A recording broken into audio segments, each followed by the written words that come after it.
uwa masu albarka, yana daga cikin abin da ake so mutum ya yi guziri da shi kafin ya shiga Ramadan. A kowane lokaci ana bukata, amma bukatuwarsa lokacin da zai shiga watan Ramadan saboda girmama sha'airillah, ya yi kokari ya kauce wa dukkan wasu abubuwa wanda suke matsala ce a cikin rayuwarsu,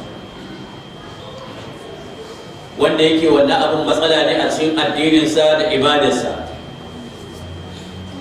Akwai wata ibada mai girma wacce za ka iya yin ta a kowane lokaci, ko kana da alwala ko baka da alwala, ko kana tafiya ko kana kwance, ko a ina kake za ka iya yin ta a cikin sauƙi. Shi ne tuba zuwa ga Allah madaukakin sarki da yin istighfari. Dukkan wasu fitintunu da suke faruwa a bayan ƙasa, asalinsu shi ne saba wa Allah madaukakin sarki. ظهر الفساد في البر والبحر بما كسبت أيدي الناس. abubuwan da mutane suke aikatawa ne ake samun jarraba tana yawa a bayan ƙasa, da damuwa da kuncin rayuwa. Ga dukiya da yawa tana karuwa a duniya, kuma talaucin yana karuwa. Gidaje da abun hawa suna karuwa, amma kuma talauci yana karuwa, saboda zunubanmu ne suke jayo mana.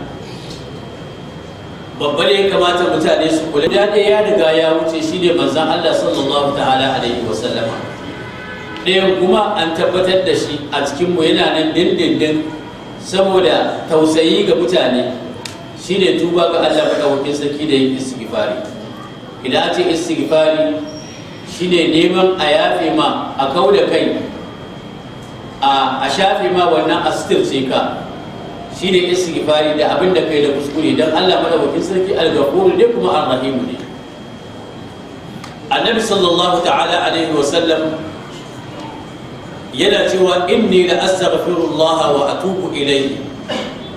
Ni kaina ina tuba zuwa ga Allah madaukakin sarki, ina yin istighfari, ina tuba zuwa ga Allah fil yawmi ayni akthar min 70 marra, sama da 70 sallallahu ta'ala alaihi wa sallama. Shi ne ko wanda Allah ce li yaghfira laka Allah ma taqaddama min dhanbika wa ma ta'akhkhar. Da ka ina ni ina kai a wannan rayuwa da kake ciki, wanda hargitsi yayi yawa, sako yayi yawa, abubuwa marasa kyau suka yi yawa. Manzon Allah sallallahu ta'ala alaihi wa sallama idan ya fito daga, ko kuma idan ya gama sallah, yana juyawa, abin da yake farawa shine ya tuba zuwa ga Allah, ya istighfari sau uku, sai astaghfirullah astaghfirullah astaghfirullah.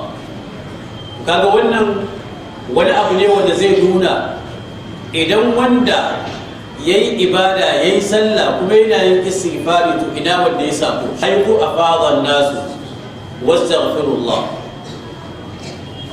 Haka nan idan ciyarwa da dukiya aka yi, ta zakka ce ko ba ta zakka ba, Allah ce wa ma tuqaddimu li anfusihim min khairin tajiduhu inda Allah huwa khairan wa a'zama ajra.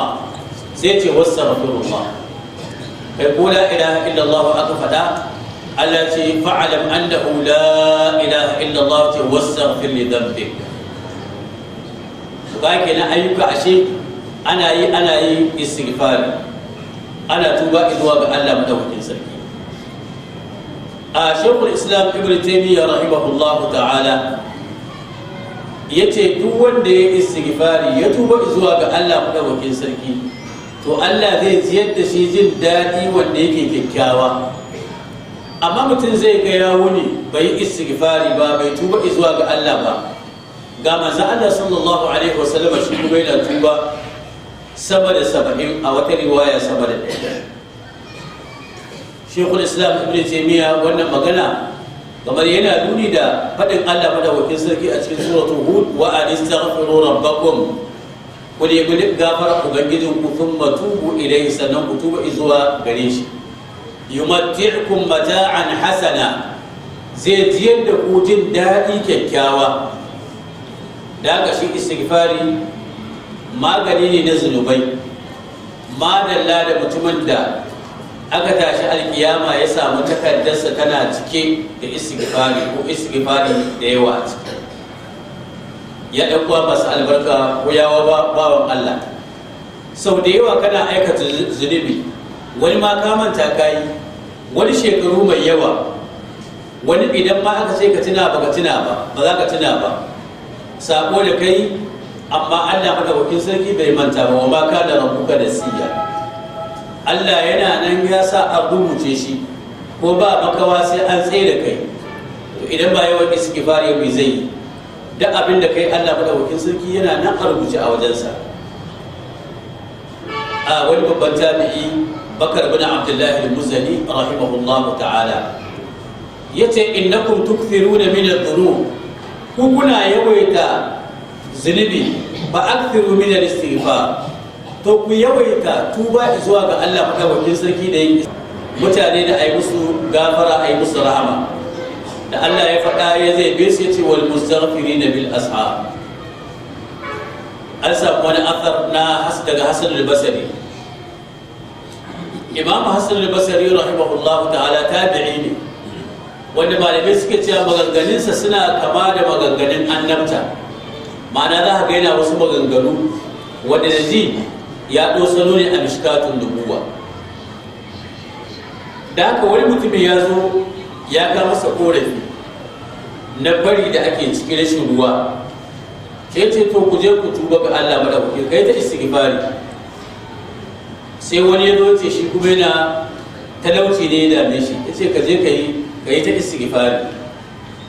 Wani ya zo ke cewa gonarsa ce ta samu rashin abinci, kayan suna bushewa, ya ce ka je ka yi ta istighfari. Wani ya zo ce shi kuma yana a korafi, yana tambayarsa cewa ga shi ba shi da ɗa, yana korafi don gani da rashin haihuwa da ya samu, ya ce ka je ka yi istighfari.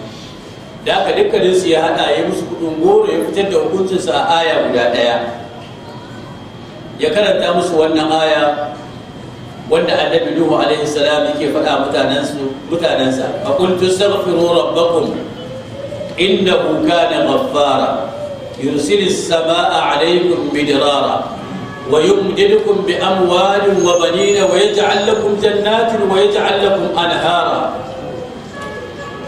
Yace nace da su ku nemi gafara ubangiji, innahu kana ghaffara, lalle shi mai yawan gafara ne, ma'ana Allah ne kawai zai yafe ma zunubin da kai ya sitirce ka.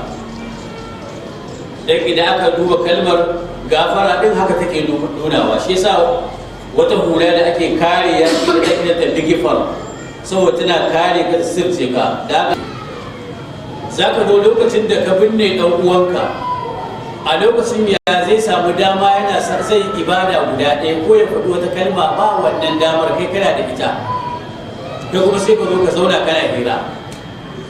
Daga wata Ramadana zai zo, wata ne wanda yake da alaƙa da abubuwa da yawa.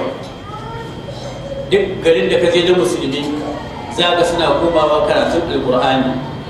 Da kai ma ka gyara a wannan wata Ramadana ka zamanto kana yawan karanta alƙur'ani, kana sauraron alƙur'ani, saboda alaƙar ƙur'ani da azumi alaƙa ce ta kusa da kusa. Manzo Allah sallallahu ta'ala alaihi wa sallama yana cewa da alƙur'ani da azumi suna ceton ma'abutansu. Sanala ce shahru ramadan alladhi unzila fihi alquran, wata ramadan wanda aka saukar da alƙur'ani a cikin sa, hudan linnasi, shiriya ce ga mutane, ya nuna musu hanya ta daidai da hanya wacce take ba su daidai ba, amma ba masu amfana da wannan sai wanda suka koma ga Allah. Alif lam mim zalika alkitabu la rayba fihi hudan lil muttaqin, shiriya ga masu takawa sune za su amfana. Wa fil akhirati hasana wa qina adhaban nar. ربنا لا تزغ قلوبنا بعد إذ هديتنا وهب لنا من لدنك رحمة إنك أنت الوهاب.